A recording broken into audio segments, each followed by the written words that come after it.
نحمده ونصلي ونسلم على رسوله النبي الأمي الحبيب الرؤوف الرحيم الكريم وعلى آله وأصحابه وأزواجه وذرياته وأهل بيته أجمعين أما بعد فأعوذ بالله من الشيطان الرجيم بسم الله الرحمن الرحيم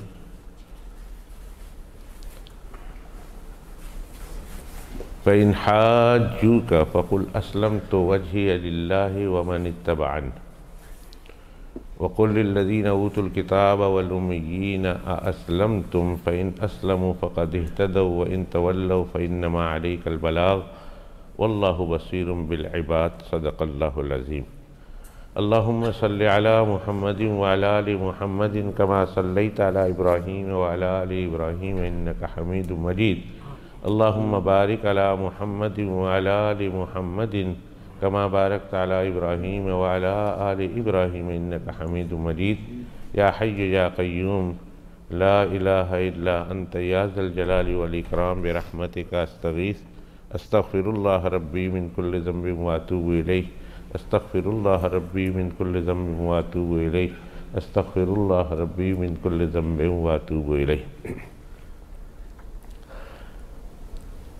میرے انتہائی واجب الاحترام بزرگوں، دوستوں، بھائیوں، ساتھیوں، گزشتہ جمعۃ المبارک کے موقع پر اللہ سبحانہ و تعالیٰ کی عنایت کردہ توفیق اور اسی کے فضل و کرم سے آپ کی خدمت میں جو مضمون پیش کر رہا تھا اس کو انتہائی مختصر انداز میں دہرا کر اپنی بات کو آگے بڑھاؤں گا کہ مکہ مکرمہ فتح ہو چکا اور مدینہ منورہ کے قرب و جوار کے بہت سارے علاقے مسلمانوں نے فتح کر لیے، بلکہ دشمنان اسلام سے خالی کرا دیے۔ میں یہاں دشمنان اسلام سے خالی کرا دینے کا جملہ اس لیے استعمال کرتا ہوں کہ جب سرور دو عالم صلی اللہ علیہ وآلہ وآصحابہ وسلم مدینہ منورہ میں جلوہ افروز ہوئے، تشریف لے گئے، تو اللہ کے پیغمبر علیہ السلام نے اس دور کے غیر مسلموں کے ساتھ کچھ معاہدہ کیا،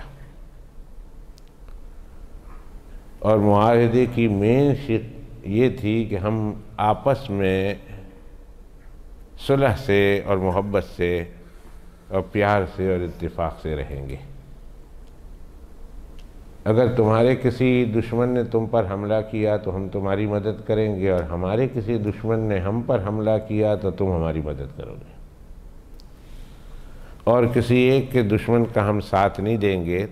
اگر وہ تمہارے دشمن ہے تو ہم ان کا ساتھ نہیں دیں گے، اور اگر تم ہمارے دشمنوں کا بھی ساتھ نہ دینا۔ اور اس طرح کے کچھ بڑے بڑے معاہدے سرور دو عالم صلی اللہ علیہ وسلم نے مدینہ منورہ میں تشریف لے جانے کے بعد اس دور کے مدینہ منورہ کے کافروں سے اور آسمانی کتابوں کے ماننے والے یعنی یہودیوں سے کیے۔ انہوں نے آگے چل کر ان معاہدوں کی تکذیب کی، ان معاہدوں کو جھٹلایا، ان معاہدوں کو توڑا۔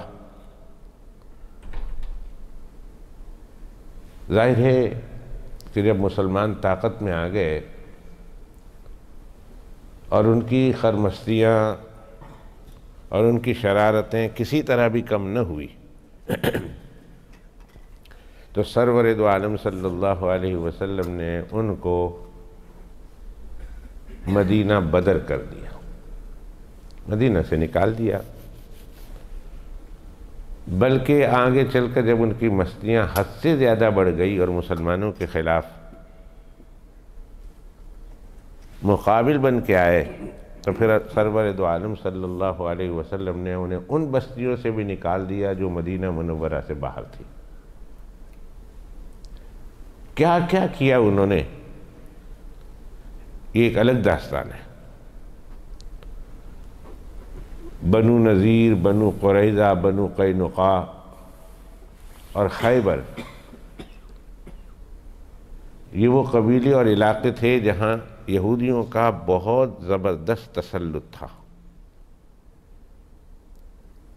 اور انہوں نے نبی کریم صلی اللہ علیہ وسلم اور مسلمانوں کے ساتھ کس طرح اس معاہدے کو توڑا جو پہلے دن اللہ کے پیغمبر علیہ السلام نے ان سے باندھا تھا۔ یہ ایک طویل داستان ہے جو آج کی مجلس کے لیے نہیں، کسی اور موقع پر اللہ نے زندگی دی اور اللہ نے چاہا تو آپ حضرات کی خدمت میں وہ بھی پیش کروں گا انشاءاللہ تعالی۔ اور یمن کے کچھ علاقے بھی مسلمان ہو گئے تھے، تو مدینہ منورہ اور اس کے اطراف کے بہت سارے علاقے مسلمانوں کے قبضے میں، سارے مسلمان ہو گئے، اور جو نہیں ہوئے ان کو یا ان کے ساتھ مقابلہ ہوا یا ان کو نکال دیا گیا۔ مکہ مکرمہ فتح ہو گیا، اور مکہ مکرمہ کے ارد گرد جو بڑے بڑے اطراف میں جو بڑے بڑے شہر آتے تھے وہ بھی سارے قبضے میں مسلمانوں کا، سارا فتح کر لیا۔ بلکہ اسلام یمن کی سرحدوں کو چھونے لگا، بلکہ یمن کے کچھ علاقے بھی مسلمان ہو گئے تھے۔ اگر مسلمان نہیں ہوئے تو کم از کم انہوں نے مسلمانوں کے زیر تسلط رہنا منظور کر لیا۔ ایک علاقہ تھا نجران کا، اس میں دو صوبے تھے، ایک صوبے میں یہودی رہتے تھے، انہوں نے بھی صلح کر لی جناب رسول اللہ صلی اللہ علیہ وسلم اور مسلمانوں کے ساتھ۔ دوسرا صوبہ تھا جس میں عیسائیوں کی کثرت تھی، عیسائی بہت رہتے تھے اس میں۔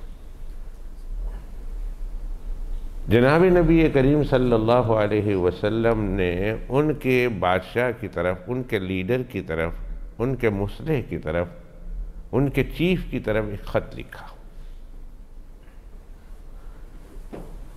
اور یہ خط کا مضمون وہی ہے جو اللہ کے پیغمبر علیہ السلام نے دیگر دور و دراز کے علاقے کے بادشاہوں کو بھی لکھا تھا۔ اس میں پہلی بات، 3 بات اللہ کے پیغمبر علیہ السلام عموماً اس میں لکھا کرتے تھے، اور یہی اسلام کا پرنسپل آج تک ہے اور انشاءاللہ قیامت تک رہے گا، کہ جب کسی جگہ پہ آپ اس علاقے کی فتح کرنے کے لیے جائیں تو پہلے ان کے سامنے اسلام کی دعوت رکھیں، انہیں کہیں کہ اللہ کی زمین پر اللہ کا حکم نافذ ہوگا، اللہ کے بندے بن کر رہو، اللہ کی زمین پر، اللہ کی زمین پر اللہ کے بندے بن کر رہو، جس اللہ نے تمہیں پیدا کیا، کھلایا پلایا، اور آج تک تمہیں کھلا رہا پلا رہا ہے، اور جو اللہ تمہاری ہر طرح کی ضرورتوں کو پوری کر رہا ہے، تمہارا مشکل کشا ہے، تمہارا حاجت روا ہے، اس اللہ سبحانہ و تعالیٰ کی پرستش کرو، اور اس اللہ کے علاوہ غیر اللہ کی پرستش کرنا چھوڑ دو۔ اور یہ پہلے دن سے لے کر نبی کریم صلی اللہ علیہ وسلم تک ہر نبی اور ہر رسول جو اللہ نے دنیا میں بھیجے ان کی دعوت رہی ہے۔ قرآن مجید و فرقان حمید کا 8واں پارہ اٹھائیے، سورہ الف لام میم صاد ہے، اس سورت کا نام سورۃ الاعراف ہے۔ اعراف، الف عین رے الف اور فے، اعراف۔ اور اعراف ایک جگہ ہے جو اللہ نے اوپر بنائی ہے مرنے کے بعد، جو نہ جنت ہے نہ جہنم ہے، جس میں جہنم جیسی سختی بھی نہیں، مار کٹائی، آگ میں جلنا، رونا چیخنا چلانا یہ بھی نہیں، اور جنت جیسا مزہ بھی نہیں، جنت جیسی نعمتیں بھی نہیں۔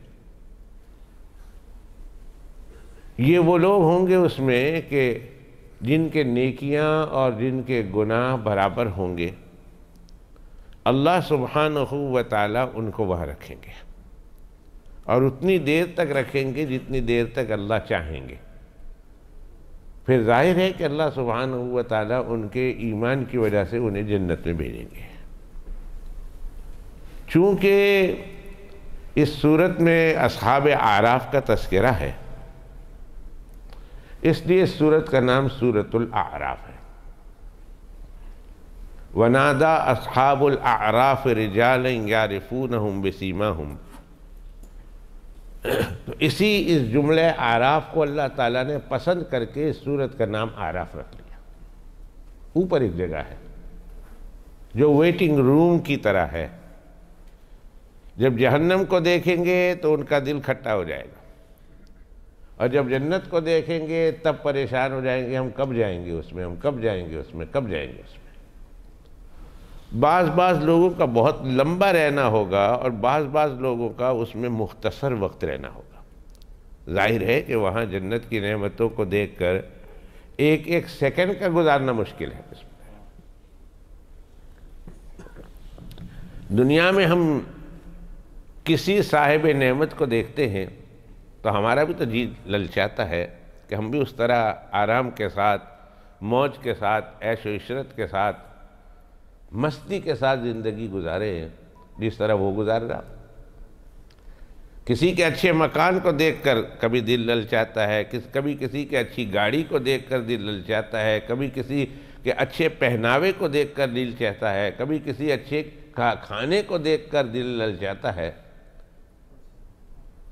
کبھی کسی کی خوش و خرم زندگی کو دیکھ کر، اور ہماری زندگی ذرا پستی میں ہو تو اس کو دیکھ کر دل للچاتا ہے، کسی کے بچے کو دیکھ کر دل للچاتا ہے، کسی کے اولادوں کو دیکھ کر دل للچاتا ہے۔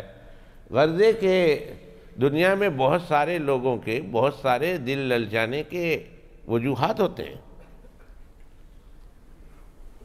اور یہ اپنے اختیار میں نہیں ہوتا، غیر اختیاری ہے۔ اپنے اختیار میں یہ ہے کہ اگر تمہارے پاس اللہ سبحانہ و تعالیٰ نے جائز طریقے سے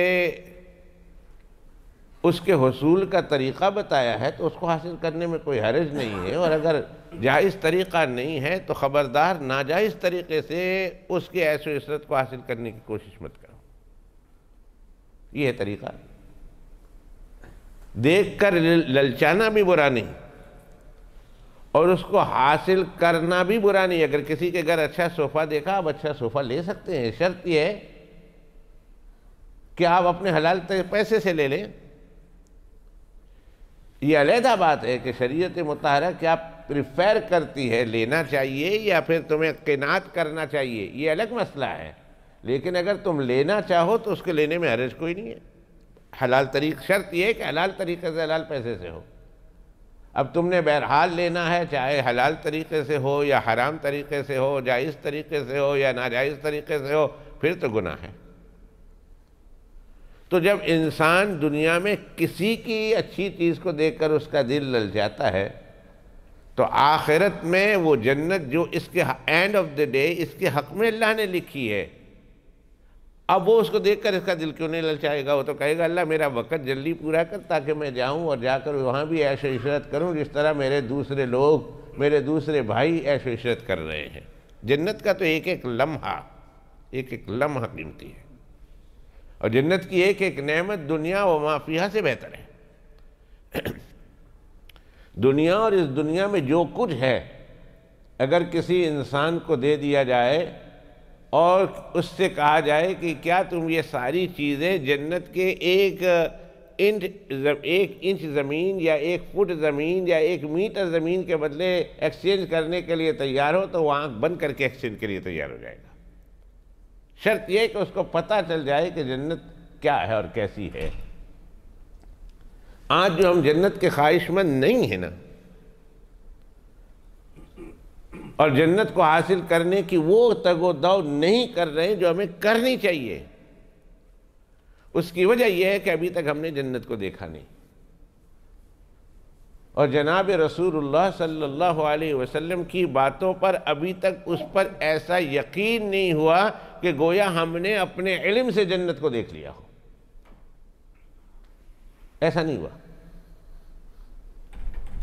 اگر انسان جنت کو اپنی آنکھوں سے دیکھ لے یا کم از کم رسول اللہ صلی اللہ علیہ وسلم کی باتوں پر اس طرح ایمان اور یقین آ جائے کہ دیکھنا نہ دیکھنا برابر ہو جائے، اس طرح ایمان آ جائے، پھر تو دیکھیں مسلمانوں کی زندگی کی کایا کیسے پلٹتی ہے.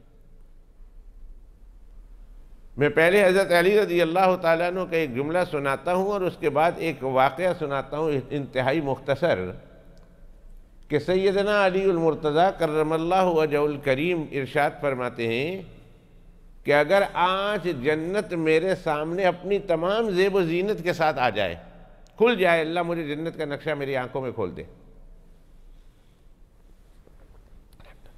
اور اس جنت کو میں اپنی آنکھوں سے دیکھ لوں، تو میرے ایمان میں رتی برابر بھی اضافہ نہیں ہوگا. میرے ایمان میں جنت کے بارے میں رتی برابر بھی اضافہ نہیں ہوگا. سب حیران، پوچھنے لگے کیوں؟ فرمایا مجھے نبی کریم صلی اللہ علیہ وسلم کی باتوں پر جنت کے بارے میں اتنا یقین آ چکا ہے کہ اب اس کا دیکھنا نہ دیکھنا دونوں میرے لیے برابر ہو گیا. سبحان اللہ، کہیں نا سبحان اللہ، سبحان اللہ. دیکھنا نہ دیکھنا دونوں برابر ہو گیا، اس لیے کہ مجھے اللہ کے پیغمبر علیہ السلام کی باتوں پر اس طرح یقین ہے گویا میں جنت کو اپنی آنکھوں سے دیکھ رہا ہوں. اور جب یہ واقعہ بیان کر رہا تھا تو اسی ضمن میں ایک اور واقعہ یاد آیا. جی چاہتا ہے وہ بھی بیان کرتا چلوں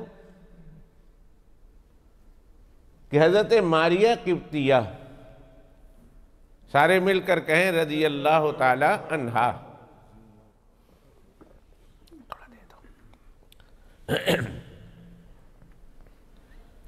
جو زوجہ پاک ہیں جناب رسول اللہ صلی اللہ علیہ وسلم کی، اور ام ابراہیم کہلاتی ہیں کہ حضرت نبی کریم صلی اللہ علیہ وسلم کے صاحبزادے حضرت ابراہیم اللہ پاک نے ان سے دیا ہے. حضرت خدیجہ رضی اللہ تعالی عنہا سے جناب رسول اللہ صلی اللہ علیہ وسلم کی ساری اولادیں ہیں، لڑکے اور لڑکیاں، ماں سوائے ایک کے، اور اس ایک بچے کا نام ہے ابراہیم، جو اللہ کے پیغمبر علیہ السلام کو حضرت ماریہ قبطیہ سے اللہ نے عطا کیا. اور چھوٹے سے تھے، 17-18 سال کے تھے کہ اللہ کے پیغمبر علیہ السلام سے اللہ نے یہ بیٹا واپس لے لیا. اور علماء نے بہت ساری وجوہات لکھی ہے اس کے ضمن میں کہ حضرت ابراہیم رضی اللہ تعالی عنہ کیوں بچپنے میں فوت ہو گئے، بہت وجہ لکھی. تو ماریہ قبطیہ سے جب وہ بیٹا فوت ہو گیا اور اللہ کے پیغمبر علیہ السلام اور دیگر صحابہ کرام رضوان اللہ تعالی علیہ مجمعین اس بچے کو جنت البقیع میں دفن کر کے آئے، جب اللہ کے پیغمبر علیہ السلام حضرت ماریہ کے پاس آئے تو دیکھا انتہائی غم زدہ ہے، انتہائی غمگین میں مبتلا ہے، غم میں مبتلا ہے، بہت پریشان ہے. پوچھا ماریہ کیا ہوا، اتنا پریشان؟ ٹھیک ہے، کسی کی جدائی پر دل میں صدمہ ہوتا ہے، افسوس ہوتا ہے، یہ تو انسان کے بس میں نہیں ہے، ہمارے اختیار تھوڑی ہے، تو دل کی بات ہے. نہ محبت میں اختیار ہوتا ہے نہ غم میں اختیار ہوتا ہے انسان کو، یہ تو آؤٹ آف کنٹرول ہے نا انسان سے. تو اب دل پر کسی انسان کا بس تھوڑی چلتا ہے.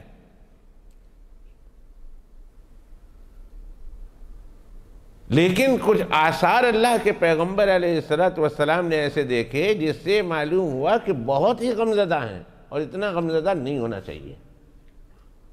اور بالخصوص یا نساء النبی لستن کاحد من النساء، اے پیغمبر کی بیویوں تم دنیا کی دوسری عورتوں کی طرح نہیں ہو. جب اللہ کے پیغمبر علیہ السلام کی آپ بی بی پاک بنی ہیں تو پھر وہ کوالٹیز تمہارے اندر ہونی چاہیے جو اللہ کے پیغمبر علیہ السلام کی بیویوں میں ہوتی ہے یا ہونی چاہیے۔ قرآن مجید میں ہے، یہ تو میں نے 22ویں سپارے کی دوسری آیت پڑھی، یا نساء النبی لستن کاحد من النساء، اے پیغمبر کی بیویوں تم دنیا کی دوسری عورتوں کی طرح نہیں ہو۔ آگے اللہ سبحانہ وتعالی اس سے پہلے فرماتے ہیں وَإِن كُنتُنَّ تُرِدْنَ اللَّهَ وَرَسُولَهُ وَالدَّارَ الْآخِرَةَ فَإِنَّ اللَّهَ أَعَدَّ لِلْمُحْسِنَاتِ مِنكُنَّ أَجْرًا عَظِيمًا يَا نِسَاءَ النَّبِيِّ مَن يَأْتِ مِنكُنَّ بِفَاحِشَةٍ مُبَيِّنَةٍ يُضَاعَفْ لَهَا الْعَذَابُ ضِعْفَيْنِ وَكَانَ ذَلِكَ عَلَى اللَّهِ يَسِيرًا۔ اور اس پر 21واں سپارہ ختم۔ اس آیت میں اللہ سبحانہ وتعالی اشارہ دے رہے ہیں، ایک جگہ تو تصریح فرما رہے ہیں ایک بات کی کہ اے پیغمبر کی بیویوں اگر تم نے گناہ کیا اور کسی دوسری مسلمان کی بیوی نے گناہ کیا، وہی گناہ کیا، یاد رکھنا ان کو ایک گناہ کا بدلہ 1 ملے گا، تمہیں اسی ایک گناہ کا بدلہ 2 ملے گا، اس لیے کہ تم پیغمبر کی بیوی ہو۔ تو پیغمبر کی بیوی کا ہونا بڑے اعزاز کی بات ہے، لیکن بہت محتاط ہو کر زندگی گزارنی پڑے گی، بہت محتاط ہوگا۔ اگر نیکیاں کی تو دوسرے مسلمانوں کو اس نیکی کا 1 بدلہ ملتا ہے تو تمہیں 2 بدلہ ملے گا، اور اگر گناہ کیے تو جس طرح ان لوگوں کو ایک گناہ کا 1 بدلہ ملتا ہے دوسری عورتوں کو، پیغمبر کی بیویوں تمہیں 2 ملے گا۔ یضاعف لها العذاب ضعفین وَكَانَ ذَلِكَ عَلَى اللَّهِ يَسِيرًا، اور یہ اللہ پر آسان ہے۔ تو کچھ کوالٹیز ہونی چاہیے پیغمبر علیہ السلام کی بیویوں میں جو دوسری عورتوں سے، مسلمان عورتوں سے ان کو علیحدہ کر دے۔ پیغمبر کی بیویوں کا مرتبہ اسی لیے زیادہ ہے، اگر وہ عام مسلمانوں کی طرح ہوں تو پھر پیغمبر کی بیوی میں اور عام مسلمانوں کی بیویوں میں فرق کیا رہ گیا؟ اللہ تعالیٰ پیغمبر علیہ السلام کی پاک بیویوں کو بھی نکھارتے ہیں، ان کو بھی کچھ کوالٹیز دیتے ہیں۔ چنانچہ حضرت ماریہ، اور کتنے ایسے واقعات ہیں، کتنے ایسے واقعات۔ سونا مسلمانوں کے لیے، مسلمان عورتوں کے لیے پہننا جائز ہے، لیکن ازواج مطہرات کے لیے اور حضرت صلی اللہ علیہ وسلم نے اپنے بیٹیوں کے لیے سونا پہننے کو ناپسند سمجھا۔ نہیں، مت پہنو، تمہیں اللہ جنت میں دینے والے ہیں، دنیا میں مت پہنو، اور اگر پہننا ہے تو کوئی چاندی کا بنا لو اور اس کے اوپر سونے کا پانی چڑھا دو، بس، اس سے زیادہ نہیں، سونا دے دو اللہ کے راستے میں۔ مسلمانوں کے لیے جتنا مرضی اگر زکوٰۃ دیتے ہو تو رکھ لو، 1 کلو 2 کلو 10 کلو 20 کلو سونا رکھ لو، کوئی عرض نہیں، اس شرط یہ ہے کہ زکوٰۃ دو۔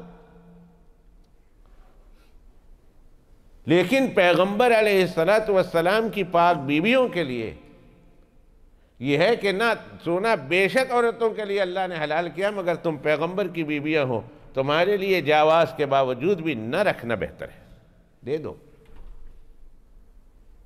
تو کچھ کوالٹیز ہوتی ہیں پیغمبر علیہ السلام کی پاک بیویوں میں جن کی وجہ سے اللہ سبحانہ وتعالی ان کا اعزاز بھی علیحدہ کرتا ہے دیگر عورتوں سے۔ اہل بیت میں کچھ خوبیاں ہوتی ہیں اور اہل بیت پاک کی ان خوبیوں کی وجہ سے اللہ دیگر مسلمانوں سے ان کو ممتاز کرتا ہے، الگ کرتا ہے۔ 1 نہیں، 2 نہیں، 4 نہیں، 10 واقعات حدیث پاک میں آتے ہیں کہ ان وجوہات کی وجہ سے، حالانکہ وہ چیز ان پر جائز تھی۔ ایک دفعہ کہیں سے گوشت آ گیا، اور آیا بھی دستی کا گوشت، شولڈر۔ جب شولڈر آیا تو بی بی پاک کو پتا تھا کہ اللہ کے پیغمبر علیہ السلام کو شولڈر کا گوشت بہت پسند ہے، اور کھانے میں اللہ کے پیغمبر علیہ السلام شولڈر کا گوشت بہت پسندیدگی کے ساتھ کھایا کرتے تھے۔ انہوں نے رکھ لیا، کسی نے ہدیہ بھیجا، انہوں نے رکھ لیا کہ شام کو جب اللہ کے پیغمبر علیہ السلام تشریف لائیں گے میرے گھر میں پکا کر ان کو کھلا دوں گی۔ ایک فقیر دروازے پر آیا اور اس نے کہا میں بھوکا ہوں، کوئی چیز کھانے کی ہے تو دے دو۔ بی بی پاک نے یہ سوچ کر کہ گھر میں ایک ہی گوشت کا شولڈر ہے اور وہ بھی میں نے اللہ کے پیغمبر علیہ السلام کے لیے رکھا ہے کہ بہت دن ہو گئے اللہ کے پیغمبر علیہ السلام نے گوشت نہیں چکھا، اور اس کے علاوہ گھر میں اور کوئی چیز ہے نہیں جو میں ان کو دوں۔ تو انہوں نے اس فقیر کو نہایت ہی ادب کے ساتھ کہہ دیا کہ بھائی معاف کرنا، اللہ تعالیٰ تمہاری ضرورتوں کو کہیں اور سے پورا کر دے گا، میرے پاس تمہارے لیے آنچ دینے کی کوئی چیز نہیں ہے۔ اور کھجور ہوتی تو دے دیتے، گندم ہوتا تو دے دیتے، جو ہوتی تو دے دیتے، زبیب ہوتا یعنی کشمش ہوتی تو دے دیتے۔ اور مجھے اس پر ایک لطیفہ یاد آیا، زبیب اسی طرح لکھتے ہیں جس طرح زینب لکھتے ہیں، لیکن زینب لکھنے کا انداز اور ہے، نقطہ ڈالنے کا انداز، اور زبیب لکھنے کا انداز اور ہے، نقطہ ڈالنے کا انداز اور ہے۔ لکھنے میں زے، یہ آگے بے اور بے، جس طرح آپ زینب لکھتے ہیں۔ ایک دفعہ ایک دوست میرے پاس ایک کتاب لے کر آیا اور اس نے کہا کہ رسول اللہ صلی اللہ علیہ وسلم نے زینب کو کھایا۔ اس میں لکھا ہوا تھا صاف طور پر کہ زینب کو کھایا۔ اب وہ حیران اور پریشان ہے کہ اللہ کے پیغمبر علیہ السلام نے زینب کو کیسے کھایا۔ اب جب مجھے لا کے دیا تو میں نے تو جو لکھا تھا وہ پڑھنا تھا، پڑھا تو پہلے میں بھی چونکا، میں نے کہا یہ کیا ہے۔ جب میں نے 2-4 صفحے الٹے پلٹے تو پتہ چلا کہ اس میں لکھا تھا نبی کریم صلی اللہ علیہ وسلم کے پسندیدہ کھانے،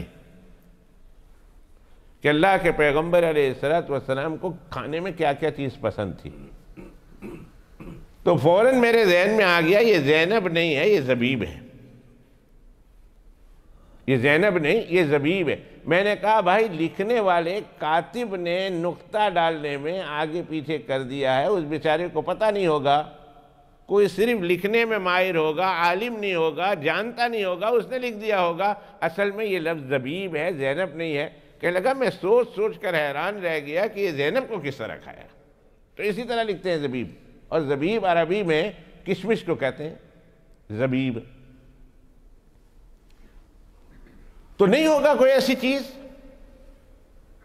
جو ان کو دے اس گوشت کے علاوہ، ورنہ تو ازواج مطہرات رسول اللہ صلی اللہ علیہ وسلم کی پاک بیویاں اور اللہ کے پیغمبر علیہ السلام کے اہل بیت پاک، سوال ہی پیدا نہیں ہوتا کہ گھر میں کوئی چیز اور دروازے پر کوئی آ کر کھڑا ہو جائے اور انہیں خالی اور نامراد واپس کرے، سوال ہی پیدا نہیں ہوتا۔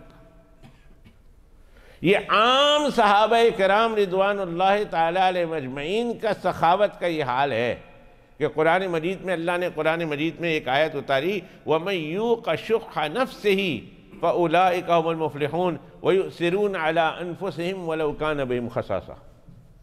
ایک عام صحابہ کرام کے بارے میں، عام بولنے سے ایک صحابہ کرام کے بارے میں نازل ہوئی جو اہل بیت سے نہیں ان کا تعلق، ازواج مطہرات سے ان کا نہیں تعلق، کہ ایک صحابی مہمان مسجد میں تشریف لائے، اللہ کے پیغمبر علیہ السلام نے فرمایا ہے کوئی جو میرے مہمان کو لے جائے اور کھلائے۔ ایک صحابی چپکے سے اٹھے اور سر جھکا کر اپنے گھر کو چل دیے۔ تھوڑی دیر کے بعد آئے، دیکھا کہ وہ مہمان ادھر ہی ہے، کہا یا رسول اللہ صلی اللہ علیہ وسلم میں لے جاتا ہوں۔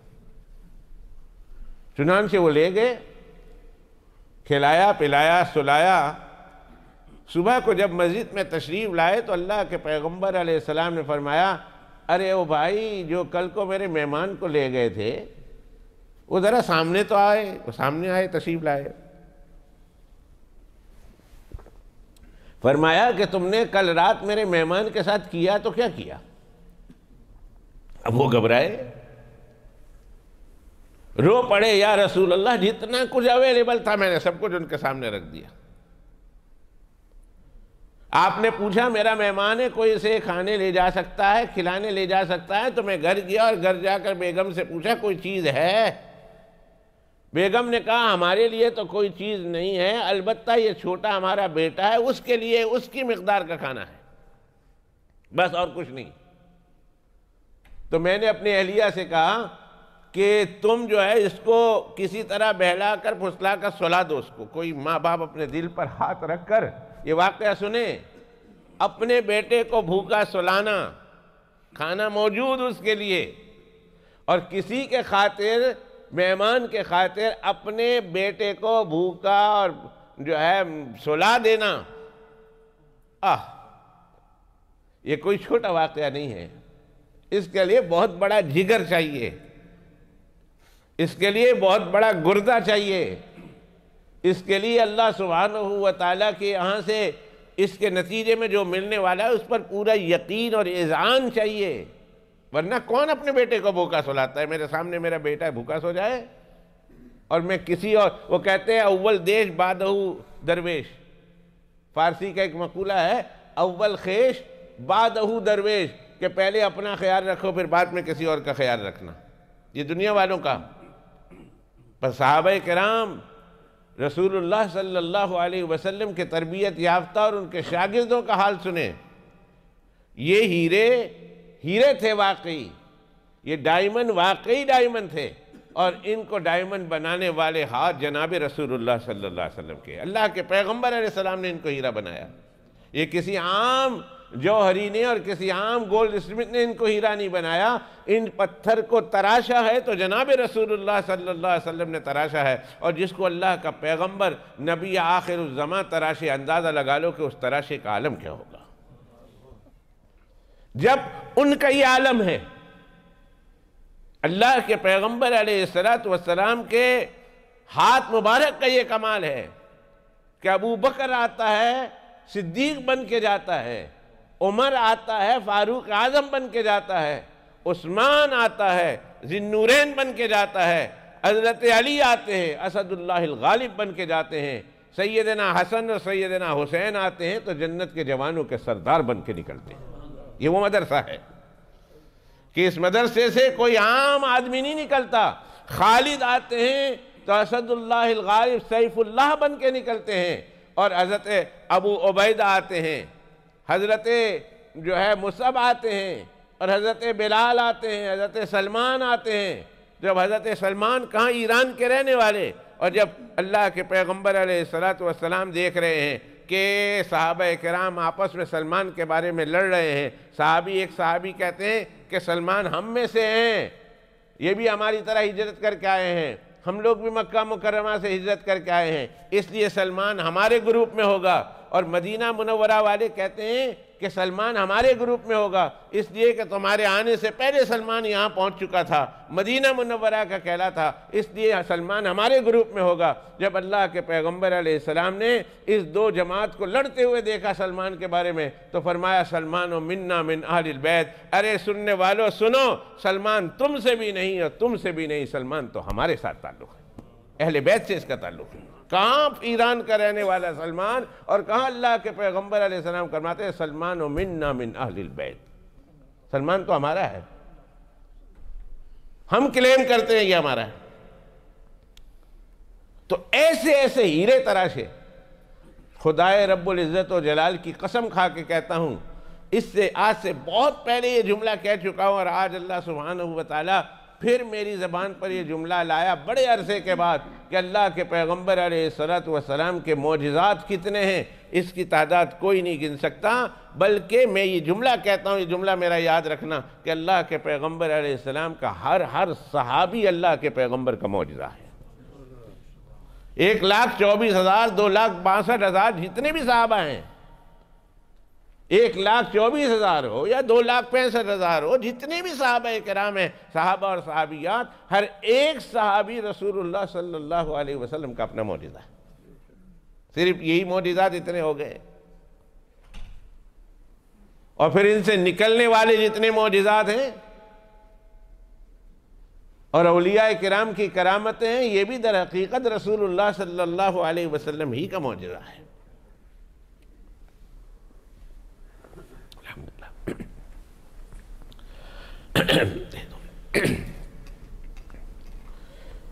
تو ایک ایک صحابی رضی اللہ تعالیٰ عنہ رسول اللہ صلی اللہ علیہ وسلم کا معجزہ، اور یہ وہ ہیرا ہے جسے تراشا ہے خود جناب رسول اللہ صلی اللہ علیہ وسلم نے. ورنہ تو اس دور کی جو سیویلائز حکومت تھی، سیویلائز پرشین حکومت تھی، یا پھر ایرینین حکومت تھی، یا پھر جو ہے یہ رومن امپائر تھی، دو زمانے کی بڑی سپر پاور تھی، طاقتیں تھی. دونوں نے پوری دنیا پر حکومت کی ہے، لیکن جب مکہ والوں کو دیکھا اور اس وادی والوں کو دیکھا، کہا لیو اٹ دیم، چھوڑ دو ان کو، یہ انسان تھوڑی ہے. ہم ان کو خواہ مخواہ اپنے سلطنت میں لے کر ہم اپنی سلطنت کو تباہ و برباد کریں گے. کیا لینا ان کو؟ چلتے اونٹوں پر اور زندہ اونٹوں پر خنجر نکال کر مار کر اس کا خون نکلتا تھا تو خون پی جاتے تھے. یہ وہ لوگ ہیں جن کے یہاں بچی پیدا ہو تو اپنے ہاتھوں سے زندہ بچی کو دفن کر دیتے تھے. ان کا یہ عالم ہے. زندہ جانوروں میں سے کچھ حصہ کاٹ کر کھا جایا کرتے تھے، بھوک لگی تو. اعتقادی، اخلاقی، اعمالی، سیاسی، ہر اعتبار سے مکہ والے بہت نیچے تھے، گراف سے بہت نیچے تھے، بہت نیچے تھے.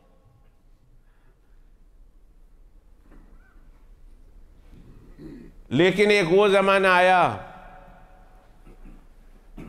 مسلم شریف کی ایک حدیث سناتا ہوں، پھر قرآن مجید کی ایک آیت سناتا ہوں.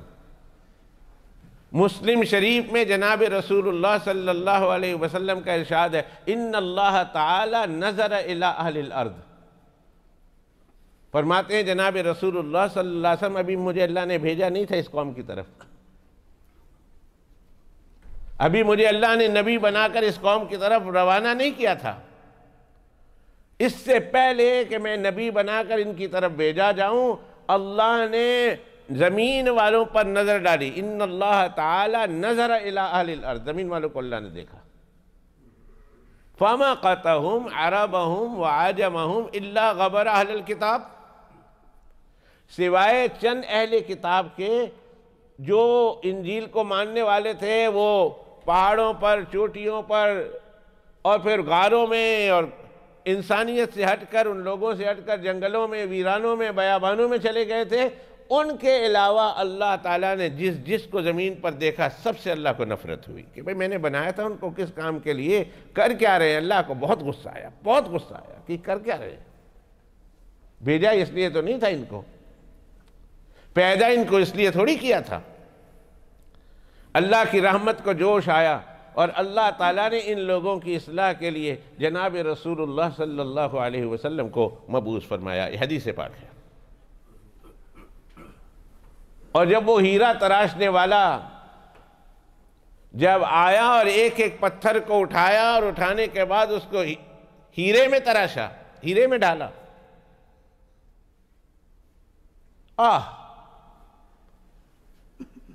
کتنی محنت کرنی پڑی ہوگی اس قوم کو، جس قوم کو دنیا کی بڑی بڑی طاقتیں اپنے زیر قبضہ لینے کے لیے تیار نہیں، اور ان کے ایک ایک فرد کی اصلاح کی ہو. ادھر سے حضرت مقداد آ رہے ہیں، ادھر سے عمار ابن یاسر آ رہے ہیں، ادھر سے ابو ذر آ رہے ہیں، ادھر سے ابو ہریرہ آ رہے ہیں، ادھر سے ابو سعید الخدری آ رہے ہیں، ادھر سے سلمان آ رہے ہیں، ادھر سے حضرت عمر اور ان کے بیٹے آ رہے ہیں، ادھر سے ابو بکر اور ان کے بیٹے آ رہے ہوں، ادھر سے عثمان آ رہے ہوں، اور کہاں کہاں سے دنیا کے مختلف ممالک سے ایک ایک پتھر آ رہے ہوں اور ان کو تراشنا ہو.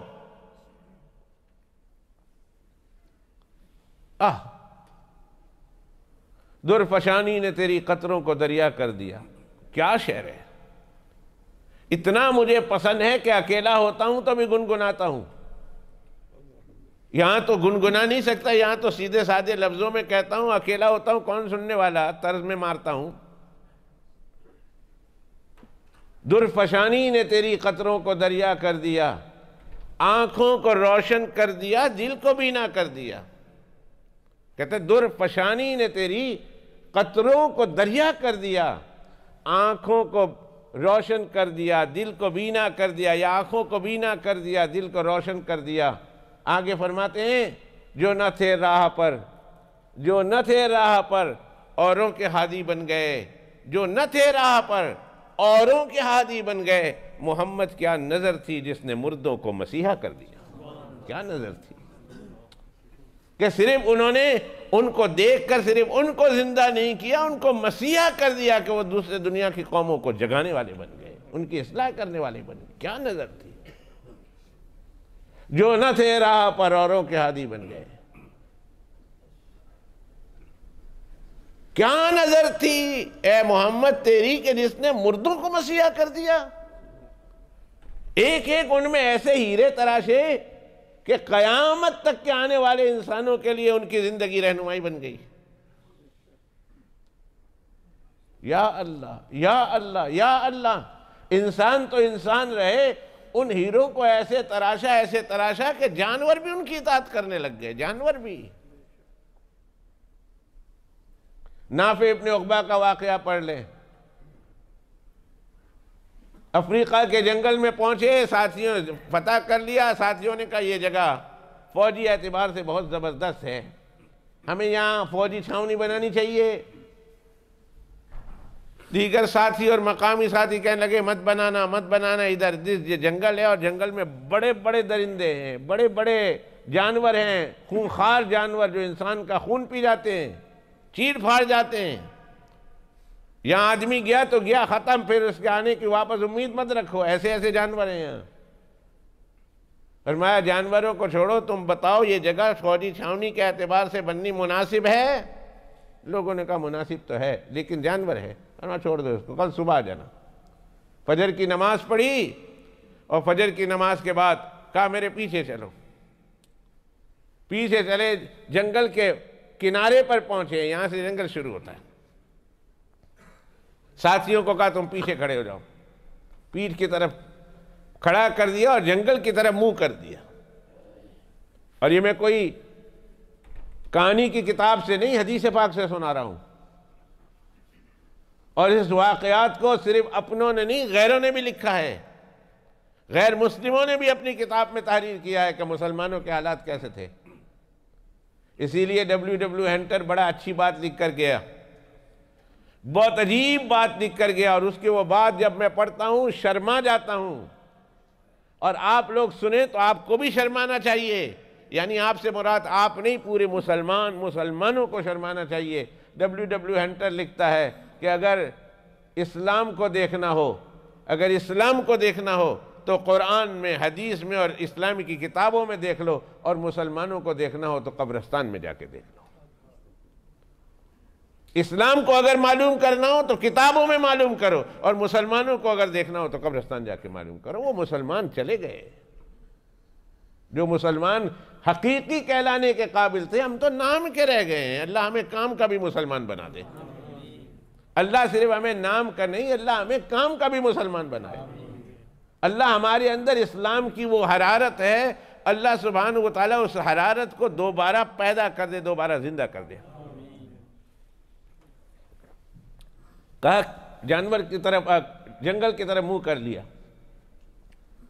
اور کہا جنگل کے درندوں اور جنگل کے رہنے والوں سنو، ہمیں اس جگہ کی ضرورت ہے، ہم رسول اللہ صلی اللہ علیہ وسلم کے غلام ہیں، ہمیں اس جگہ کو اسلام کی اشاعت کے لیے اور اسلام کی حفاظت کے لیے اس جنگل کے، اس علاقے کی ہم کو ضرورت ہے، اور ہم نے فیصلہ کر لیا ہے کہ ہم نے یہاں رہنا ہے، یہاں چھاونی بنانی ہے، اور یہ بھی ہم مانتے ہیں کہ یہ جگہ تمہارے آبا و اجداد سے تمہیں ملی ہوئی ہے، لیکن ہمیں ضرورت ہے، اور ہماری اپنی ذات کے لیے نہیں، رسول اللہ صلی اللہ علیہ وسلم کے دین کی حفاظت کے لیے اور اشاعت کے لیے، اللہ کے دین کی حفاظت کے لیے، اللہ کے دین کی اشاعت کے لیے، رسول اللہ کے دین کی حفاظت اور اشاعت کے لیے ہمیں اس چیز کی ضرورت ہے۔ دو چیز ہوتی ہے، ایک حفاظت ہوتی ہے، ایک اشاعت ہوتی ہے۔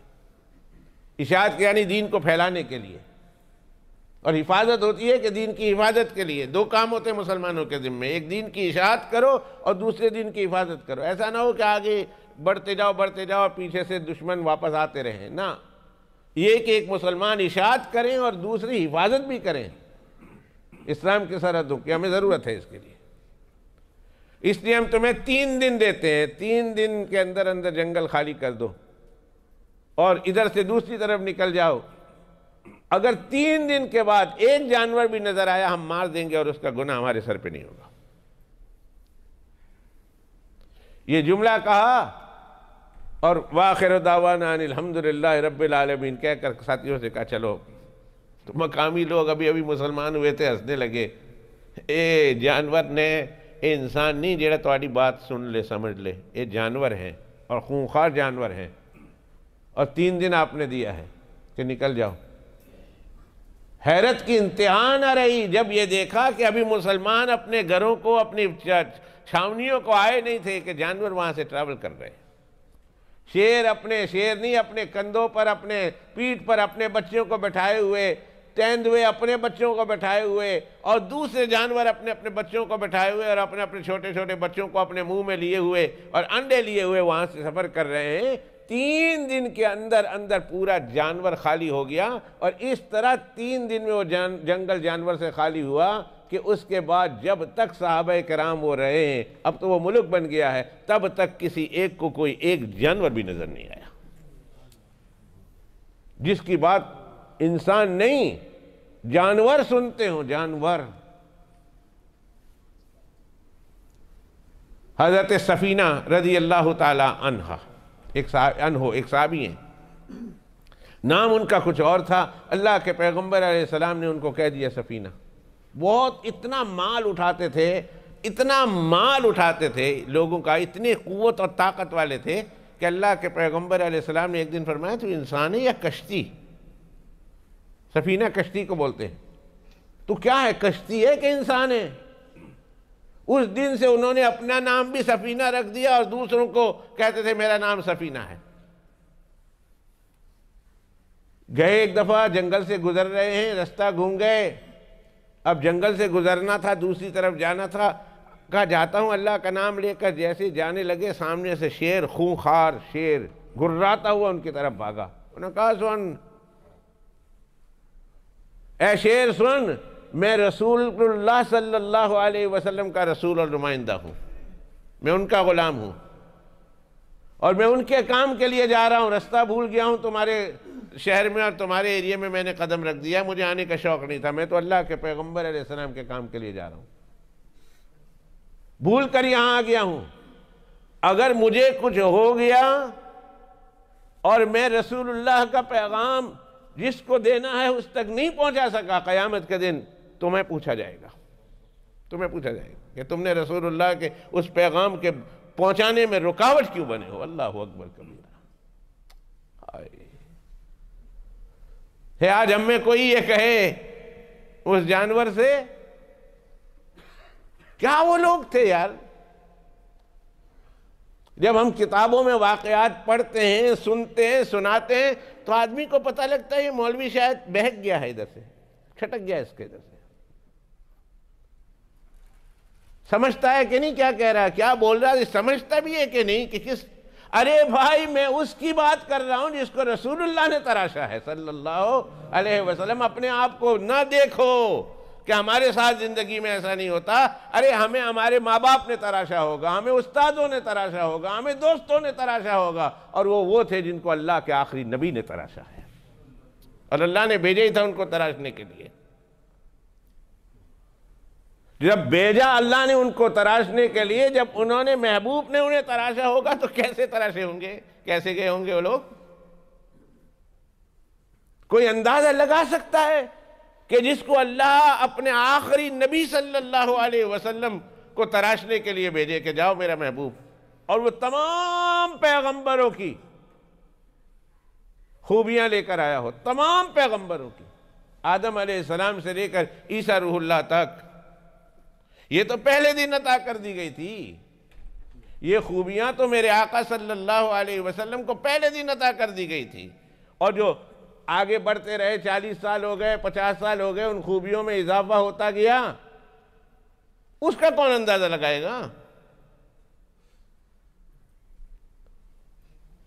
بات بہت دور چلی جائے گی۔ میرے ذہن میں ایک بات یاد آتی ہے، اور ابھی یہ دوسرا ہفتہ ہوا ہے کہ میں نے اس واقعے کو شروع کیا، ابھی اسٹیشن پر ہی ہوں، اسٹیشن پر کیا، ابھی تو گاڑی چلی نہیں ہے،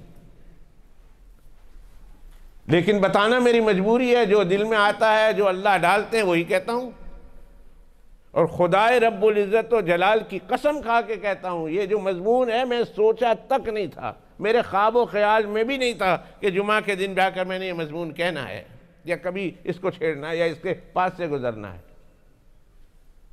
خالصتاً یہ میرے اللہ کا کرم، خالصتاً جناب رسول اللہ صلی اللہ علیہ وسلم کی نظر کرم، نظر عنایت، توجہ، اور اس کے بعد یہ آپ لوگوں کا خالص کرشمہ ہے کہ جو اس محبت اور پیار کے ساتھ آتے ہیں کہ چلو چلیں گے، نماز بھی پڑھیں گے، نماز سے پہلے باتیں بھی سن لیں گے، یہ خالصتاً آپ لوگوں کے پیار کی برکت ہے، ورنہ اللہ سبحانہ و تعالی گواہ ہے میں خالی بوتل کی طرح ہوں کہ جس میں جس رنگ کا پانی بھر دو بوتل کے باہر وہی رنگ نظر آئے گا اس بوتل کا، حالانکہ بوتل کا کمال نہیں، اس میں بھری جانے والے رنگ کا کمال ہے۔ یہ آپ لوگوں کی محبت ہے، آپ لوگوں کی عنایت ہے، آپ لوگوں کا خلوص ہے کہ جس کی برکت سے اللہ مجھے یہ بلوا رہا۔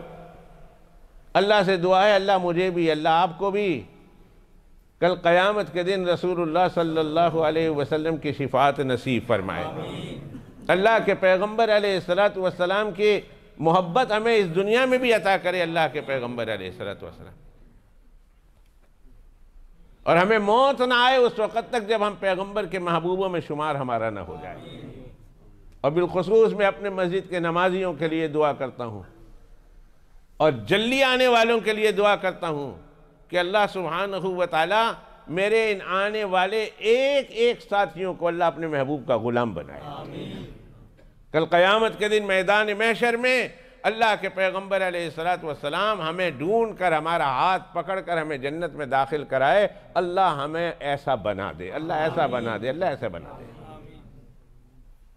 چلتے ہوئے ایک دعا یاد آئی تو بتا دوں، فرمایا جو شخص صبح پڑھتا ہے رضیت باللہ ربًا وبالاسلام دینا وبمحمد نبیا ورسولا صلی اللہ علیہ وسلم، صبح ایک دفعہ پڑھتا ہے یا 3 دفعہ پڑھتا ہے، 3 دفعہ پڑھ لو، بعض حدیثوں میں 1 دفعہ ہے، بعض حدیثوں میں 3 دفعہ ہے، اس لیے 3 دفعہ ہی پڑھ لو۔ 3 تو لفظ ہے، رضیت باللہ ربًا وبالاسلام دینا وبمحمد صلی اللہ علیہ وسلم نبیہ، یا ورسولہ بھی ساتھ میں ملا دیں۔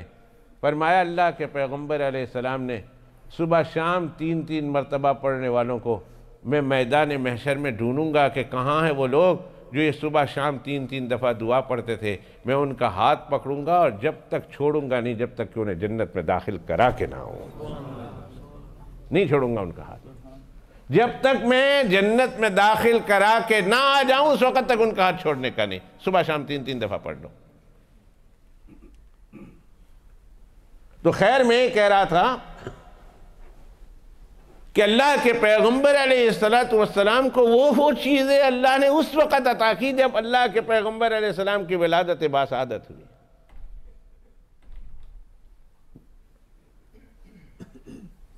تھوڑی دیر کے لیے بی بی آمنہ، بات پوری نہیں کروں گا، اس بات کو درمیان میں تھوڑا سا ہی بتانا چاہتا ہوں کہ جب اللہ کے پیغمبر علیہ السلام کی ولادت ہوئی، بی بی آمنہ کہتی ہے تھوڑی دیر کے لیے اللہ کے پیغمبر علیہ السلام میری نگاہوں سے اوجھل ہو گئے،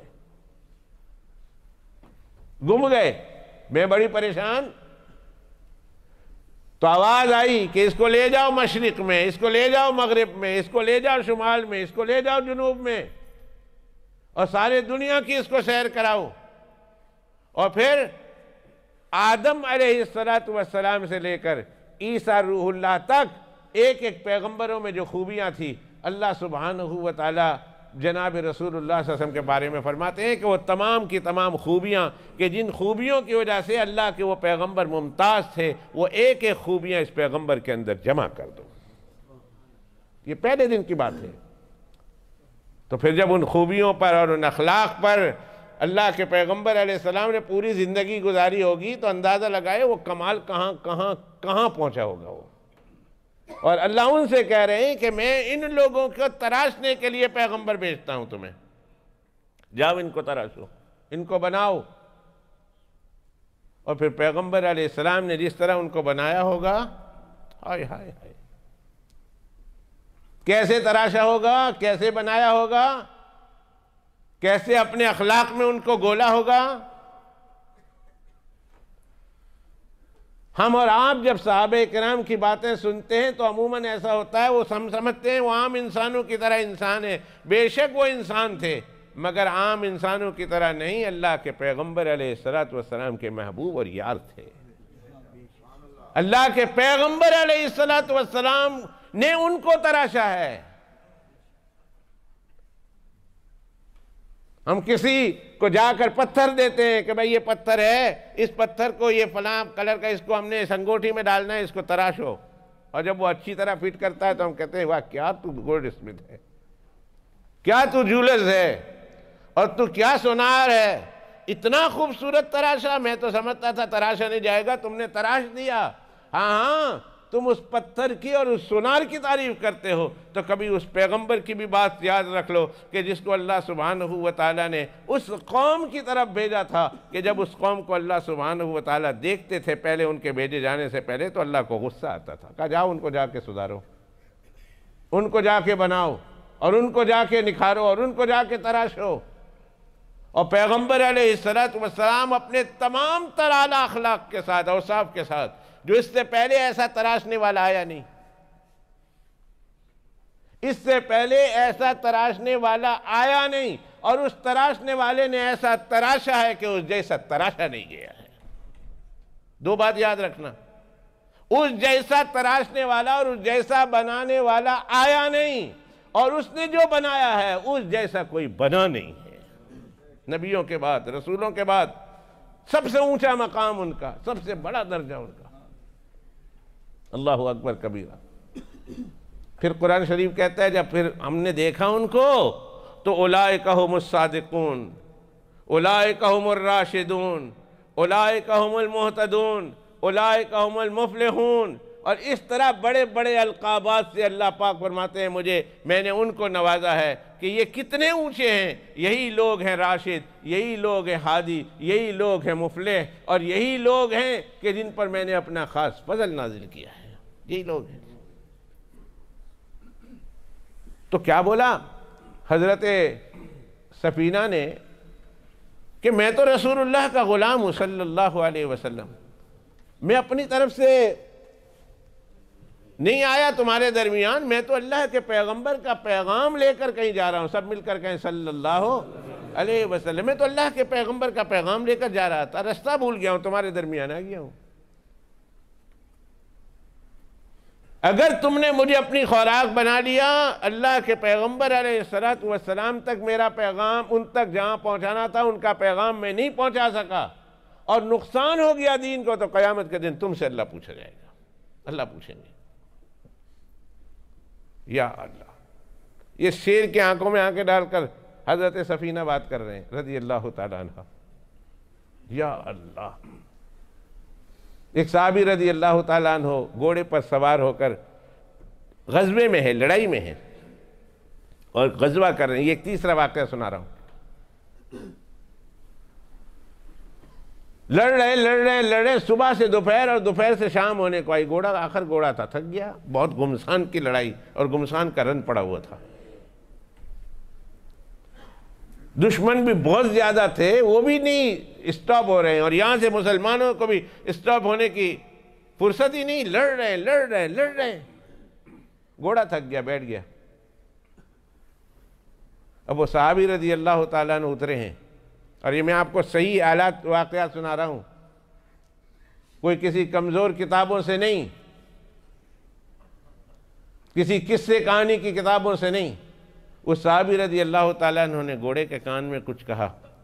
گھوڑا کان ہلا کر کھڑا ہو گیا، اور شام تک اتنی بے جگری کے ساتھ اور اتنی دلیری کے ساتھ لڑتا رہا کہ لڑائی ختم ہونے کو آ گئی، گھوڑا تھکا نہیں. تو کسی نے کہا کیا اس کے کان میں تم نے کہہ دیا؟ کیا کہہ دیا؟ بڑا مشہور لطیفہ یاد آیا تو چلتے چلتے درمیان میں سنا دوں. ایک بادشاہ کا ایک ہاتھی تھا. بادشاہ نے کہا اس ہاتھی سے کوئی اس ہاتھی کو رلا دے، کوئی اس ہاتھی کو رلا دے تو اتنا انعام دوں گا. بادشاہ نے چیلنج کر دیا، کوئی اس ہاتھی کو رلا دے تو اتنا انعام دوں گا. بڑے بڑے رلانے والے آئے، ہاتھی رویا ہی نہیں. ایک مولوی صاحب نے کہا میں بھی کچھ کہہ دوں؟ انہوں نے کہا کہہ دو. اس نے کچھ کہا، ہاتھی نے دھاڑے مار کر رونا شروع کر دیا. یہ لطیفہ ہے، ہاں جوک ہے۔ لوگوں نے کہا یار یہ مولوی صاحب تم نے اس کے کان میں کہا کیا، اور تم لوگوں نے کیا کہا؟ انہوں نے کہا ہم نے یہ کہا، ہم نے یہ کہا، ہم نے کہا رویا نہیں۔ کہا مولوی صاحب تم نے کیا کہا جو رو گیا؟ انہوں نے کہا میں نے کہا کچھ نہیں، میری تنخواہ بتا دی کہ میری تنخواہ صرف 6,000 روپے ہے، 5,000 روپے ہیں جو میں پاکستان میں اس مہنگائی کے دور میں برداشت کر رہا ہوں۔ کہا میں نے صرف تنخواہ بتا دی، ہاتھی نے میری تنخواہ سن کر رونا شروع کر دیا کہ اتنی تھوڑی تنخواہ پہ تیرا سال کیسے گزرتا ہے، تیرا مہینہ کیسے گزرتا ہے۔ کہا تم نے اس گھوڑے کو کہا کیا ہے؟ کہا میں نے اتنا ہی کہا کہ دیکھو میں تمہارے اوپر سوار ہو کر اپنے خاندان کی اور اپنی ذات کی لڑائی نہیں لڑ رہا، میں محمد الرسول اللہ کی دین کی لڑائی لڑ رہا ہوں، اور تم ہو کہ تم پیچھے بیٹھ گئے ہو۔ اگر مسلمان جیتے نہ اور نقصان ہو گیا اسلام کو تمہاری وجہ سے، تو قیامت کے دن اللہ کے پیغمبر کو جواب دو گے تو کیا دو گے؟ سوچ لو، میں تو اتر جاتا ہوں، لیکن قیامت کے دن اللہ کے پیغمبر کے سامنے تمہاری شکایت کروں گا اور کہوں گا میں یہ میرے سے پیچھے رہ گیا ورنہ میں یہ کر دیتا۔ کہا اتنے گھوڑے کے کان میں کہنا تھا کہ گھوڑا اٹھ کھڑا ہوا، جانور تک ان کی بات سنتے ہو۔ اللہ اکبر کبیرہ، یا حی یا قیوم، جانور تک۔ دوستو صحابہ کرام کو اپنے جیسا مت سمجھو رضی اللہ تعالیٰ عنہم اجمعین۔ وہ عام انسان نہیں تھے، انہیں پیغمبر نے تراشا ہے اور پیغمبر علیہ السلام کے شاگرد ہیں، اور پیغمبر بھی عام پیغمبر نہیں۔ ویسے یہ کہ ایک پیغمبر کا مقام اللہ سبحانہ و تعالیٰ کے یہاں اتنا اونچا ہوتا ہے کہ غیر پیغمبر سارے مل جائیں ان کا مقابلہ نہیں کر سکتے ہیں، لیکن عام پیغمبر نہیں، یہ تو پیغمبروں کے بھی پیغمبر ہیں۔ سارے پیغمبر امتیوں کے پیغمبر، سارے پیغمبر، سارے نبی اور رسول انسانوں کے، عام انسانوں کے نبی اور رسول، مگر میں یہ اس پیغمبر کی بات کر رہا ہوں جو تمام پیغمبروں کے بھی پیغمبر اور رسول ہیں، صلی اللہ نبی الانبیاء ہے، رسول المرسلین ہے، سلطان الانبیاء والمرسلین ہے، یہ اس پیغمبر کے تراشے ہوئے ہیں۔ ہم کیا جانے مقام صحابہ کو، اور ہم کیا سمجھے مقام صحابہ کو؟ ہمیں صرف اتنا ایمان کافی ہے، اتنا ایمان کہ ہاں بھائی انہیں تراشا ہے رسول اللہ صلی اللہ علیہ وسلم نے، اور رسول اللہ صلی اللہ علیہ وسلم نے جس کو تراشا ہے، ظاہر ہے کہ نبی اور رسولوں کے بعد اس سے بہتر ان کو انسانوں کو کوئی تراش نہیں سکتا۔ قدم قدم پہ برکتیں، نفس نفس پہ رحمتیں، اردو کا شاعر کہتا ہے قدم قدم پہ برکتیں، نفس نفس پہ رحمتیں، جہاں سے وہ شفیع آسیاں گزر گیا۔ گاڑی ہے، وکسول گاڑی ہے، VO12 DVT، گیٹ کے سامنے کسی نے پارک کر دی ہے، ابھی ہٹا دے، وکسول ہے VO12 DVT، پلیز ہٹا لے۔ تراش ان کو ہے۔ تو اردو کا شاعر کا میں کہہ رہا تھا قدم قدم پہ برکتیں، نفس نفس پہ رحمتیں، جہاں جہاں سے وہ شفیع آسیاں گزر گیا، جہاں نظر نہیں پڑی وہاں ہے رات آج تک، وہیں وہیں صبح ہوئی جہاں جہاں گزر گیا، وہیں وہیں صبح ہوئی جہاں جہاں گزر گیا، جہاں نظر نہیں پڑی وہاں ہے رات آج تک۔ ابو لہب پہ نظر نہیں پڑی، رات ہے۔ ابو جہل پہ نظر نہیں پڑی، رات ہے۔ عتبہ عتیبہ پہ نظر نہیں پڑی، رات ہے۔ امیہ ابن خلف پہ نظر نہیں پڑی، رات ہے۔ اگر اسلامی کتابوں میں ان کا تذکرہ نہ ہوتا تو دنیا جانتی نہیں ابو لہب کون تھا۔ کوئی اس کا خاندان کا ایک فرد بتا دو، کوئی عاص ابن وائل کے خاندان کا ایک فرد بتا دو، کوئی عتبہ عتیبہ کے خاندان کا ایک فرد بتا دو۔ کہاں ہے؟ جہاں نظر نہیں پڑی وہاں ہے رات آج تک، وہاں صبح ہوئی جہاں جہاں گزر گیا۔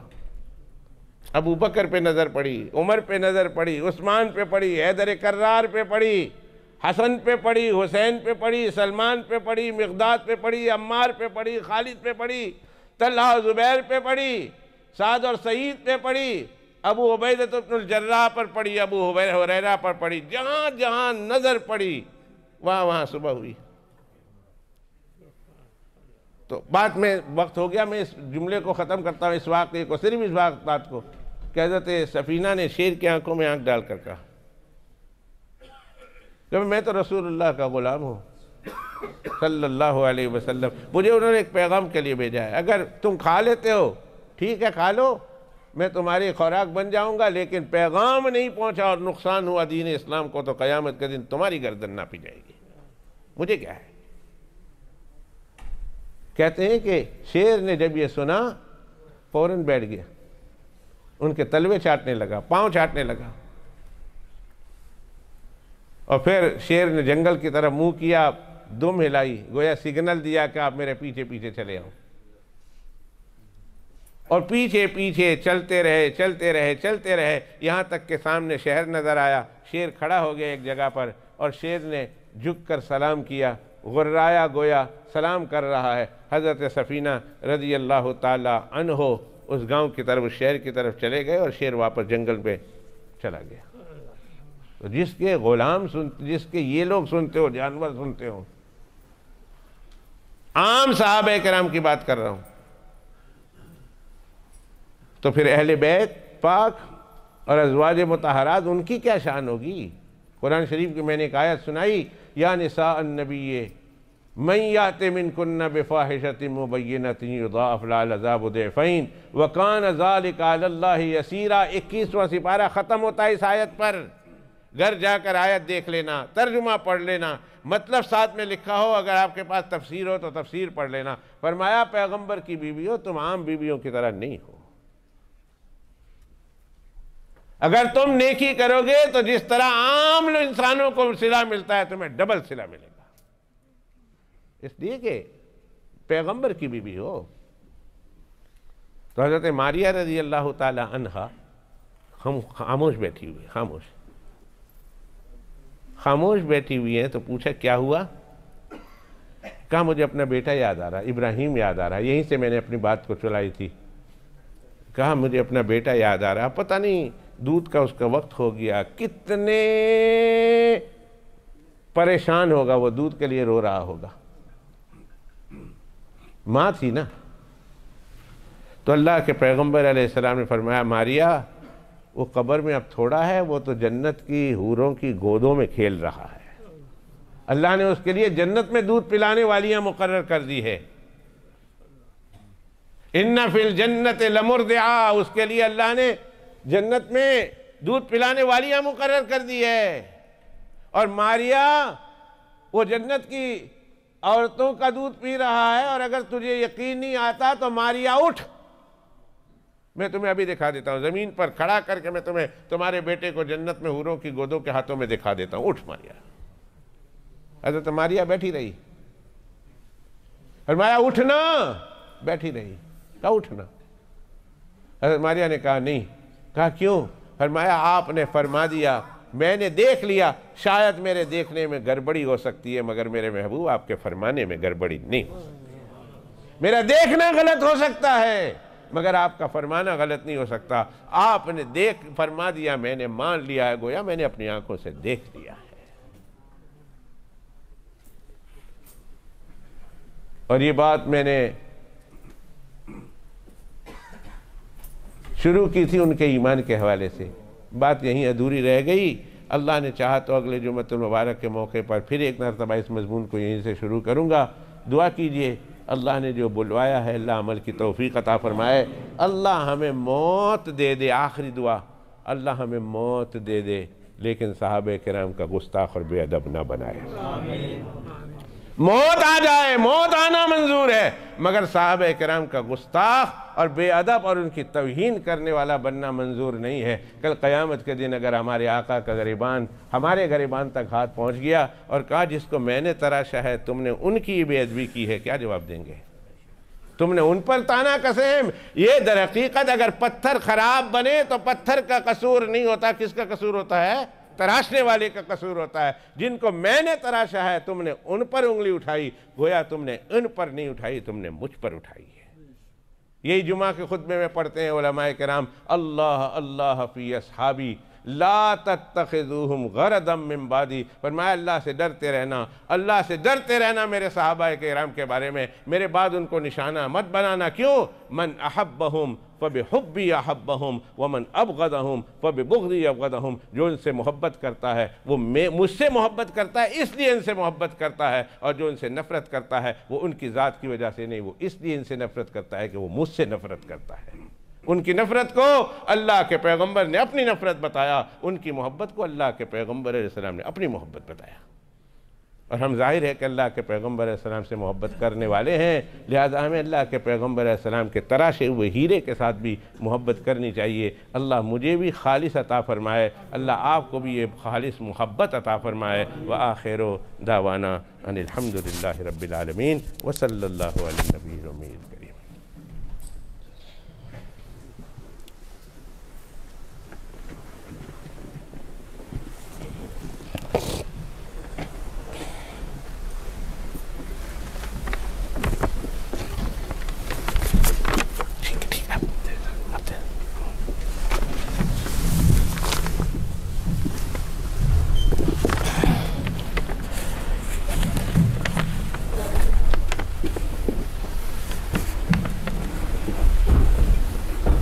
اللہ